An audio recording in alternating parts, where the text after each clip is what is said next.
Okay,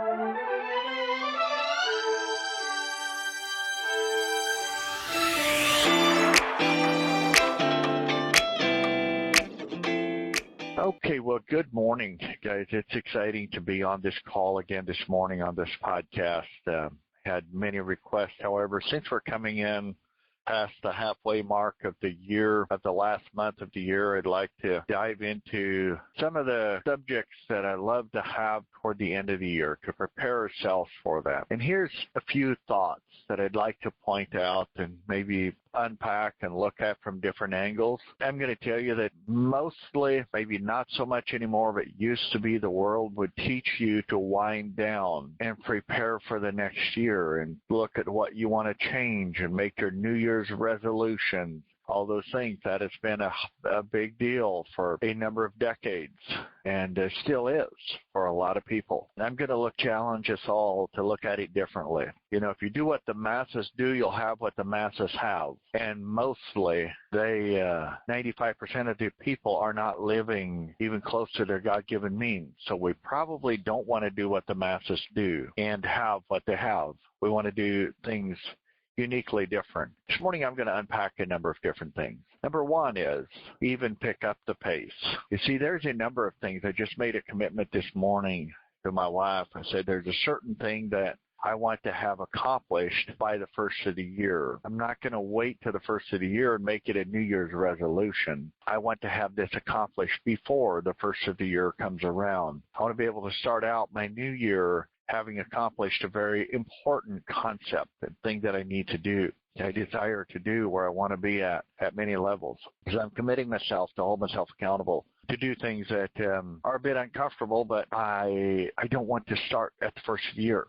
And this is the reason why. Let me give some statistics. I don't know exactly how it goes by every 7 days, but there are some statistics that'll show that. But there's a study that says, you know, there's millions upon millions of people that will set New Year's resolutions January 1st of each year. And then by the 21st day, 21 days into the first month, more than 75% of the people have already quit on their New Year's resolution. Please hear me. More than 75% of the people have already quit on their New Year's resolution. I'll bet almost every person on this call has done that, including myself, and quit on their New Year's resolution. You see, I made a resolution of something that I wanted because I want that, not because it's a new year and I'm going to take advantage of the new year. Yes, after the first of the year, I will challenge people to take advantage of it, but I want you to take advantage of the last 2.5 weeks that we have, actually just over 2 weeks that we have here to finish the year out strong, is to reflect back in your work.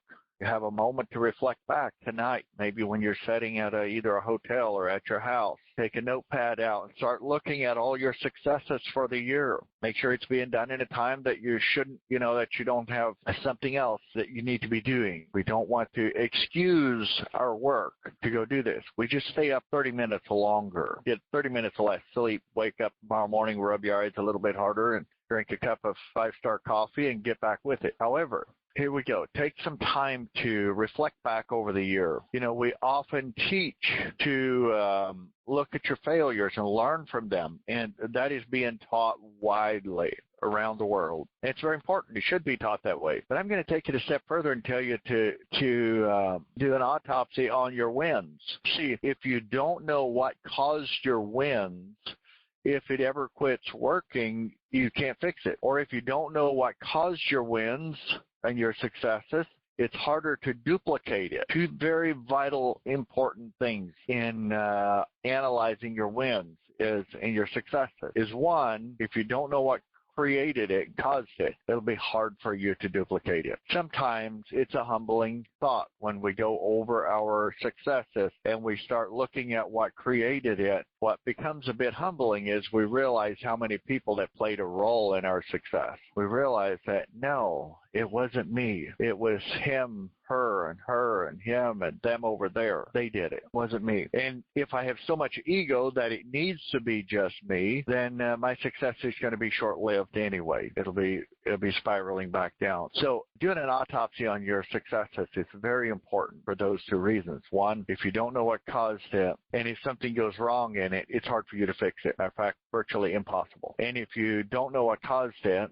and it's hard to duplicate it and keep it going. So do an autopsy on your successes, as well as obviously on your failures. You want to be able to analyze them and fully understand where the mistake was made so that you don't make it again and rather make much better choices in that arena. So that's something you should be done the last few weeks of the month as much as possible. Reflect back over the year. Now, keep long-term vision in mind. Sometimes you'll notice where you made short-term bad choices, and that can sometimes challenge us to not take risk again. Bad choice. Life is risky. You must take risk. Lots of them. Now, not stupid risk, calculated risk, but even calculated risk can go wrong. So when you take a risk and it doesn't work out, it doesn't mean that it was bad. It just might mean that you wasn't equipped and developed enough to make it work out well. So I've had people tell me that, hey, I've taken, I'm not a risk taker. I'm not a risk taker. Well, I can tell you you're a broke person then, and you'll say that way. Just got news for you. I can tell you how much you have in your bank account, really close, within $1,000